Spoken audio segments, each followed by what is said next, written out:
দেশের কূটনীতিতে বড় পরিবর্তনের হাওয়া। পররাষ্ট্রমন্ত্রী ঘোষণা করেছেন যে বাংলাদেশ আবারও শহীদ রাষ্ট্রপতি জিয়াউর রহমানের দূরদর্শী পররাষ্ট্রনীতির মডেলে ফিরে যাচ্ছে।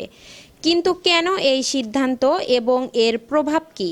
জিয়াউর রহমানের পলিসির বিশেষত্ব কী? ভারসাম্যপূর্ণ কূটনীতি কোনো নির্দিষ্ট ব্লকের দিকে ঝুঁকে না থেকে সবার সাথে বন্ধুত্ব এবং সমমর্যাদার সম্পর্ক নিশ্চিত করা। মুসলিম বিশ্বের সাথে সুসম্পর্ক, ওআইসি এবং মধ্যপ্রাচ্যের দেশগুলোর সাথে সম্পর্ককে অনন্য উচ্চতায় নিয়ে যাওয়া। আঞ্চলিক সহযোগিতা, দক্ষিণ এশীয় দেশগুলোর মধ্যে সহযোগিতার জন্য সার্ক এর যে স্বপ্ন তিনি দেখেছিলেন সেই ধারায় পথ চলা।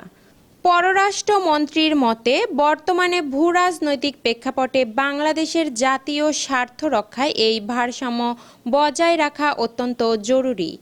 এটি কি বিশ্বমঞ্চে বাংলাদেশের অবস্থানকে আরও শক্তিশালী করবে?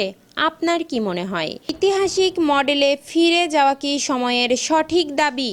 কমেন্টে আপনার বিশ্লেষণ জানান এবং নতুন পথচলা নিয়ে আলোচনাটি শেয়ার করুন। মিরাতুজ্জাহান মিলি, ডেস্ক রিপোর্ট, নবরূপ টিভি।